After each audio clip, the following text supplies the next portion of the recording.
Hi everyone, welcome back. കഴിഞ്ഞ കുറച്ചു നാളുകളായി സോഷ്യൽ മീഡിയയിൽ ജയം രവിയും കെനിഷ ഫ്രാൻസിസും തമ്മിലുള്ള ബന്ധവും ജയം രവിയുടെ ഭാര്യയുടെ പീഡന കഥ കണ്ണീരോടെ പറയുന്ന വീഡിയോകളും ഇപ്പോൾ വൈറലായിക്കൊണ്ടിരിക്കുകയാണ്. വീഡിയോയിൽ അവർ പറയുന്നത് ഇങ്ങനെ: 2013 അമ്മയെയും 2017 അച്ഛനെയും നഷ്ടപ്പെട്ട ഞാൻ കഴിഞ്ഞ 10 വർഷമായി ഒറ്റയ്ക്കാണ് ജീവിതം നയിക്കുന്നത്.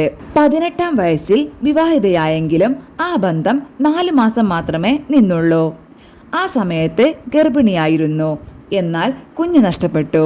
അൽഷിമേഴ്സ് ബാധിച്ച അച്ഛനെ അവസാനം വരെ പരിചരിച്ചത് ഞാൻ തന്നെയാണ്. ഒരു രാത്രിക്ക് 500 രൂപ പ്രതിഫലത്തിന് ബാറുകളിൽ പാട്ടുപാടിയാണ് തൻ്റെ സംഗീതയാത്ര തുടങ്ങിയത്. ജയം രവിയുമായി തനിക്കുള്ളത് മനോഹരമായ ഒരു സൗഹൃദമാണ്. ഒരു ഓഡിയോ ലോഞ്ചിൽ വെച്ചാണ് ഞങ്ങൾ പരിചയപ്പെട്ടത്.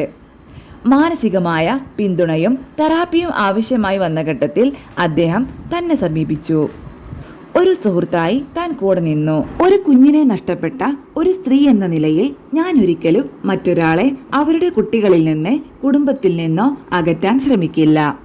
തൻ്റെ സ്വകാര്യതയിലേക്ക് ഒളിഞ്ഞു നോക്കുന്നവരോടും വ്യാജ വാർത്തകൾ പ്രചരിപ്പിക്കുന്നവരോടും എനിക്കിതേ പറയാനുള്ളൂ. എന്നെ തകർക്കാമെന്ന് കരുതുന്നവർക്ക് തെറ്റുപറ്റി.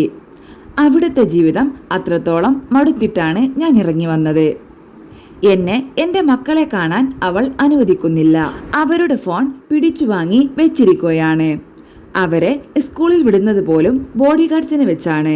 പക്ഷേ വർഷങ്ങളായി അവരുടെ കെനിഷയെയും അവർ സൈബർ ആക്രമണം നടത്തി എൻ്റെ അടുത്ത് നിന്നും പിരിച്ചു.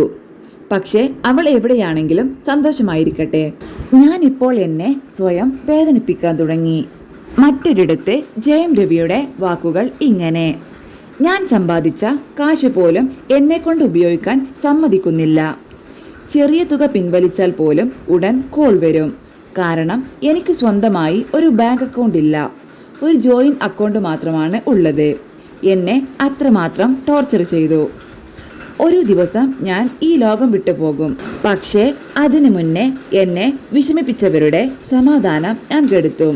ഇനി ഡിവോഴ്സ് വാങ്ങിക്കുന്നതുവരെ ഞാൻ സിനിമയിൽ അഭിനയിക്കുന്നില്ല.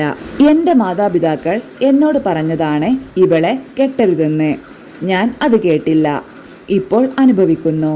ഞാൻ അവനെ സ്വതന്ത്രനാക്കുന്നു. ഏറ്റെടുത്ത എല്ലാ ഉത്തരവാദിത്തങ്ങളും ഉപേക്ഷിക്കുന്നു.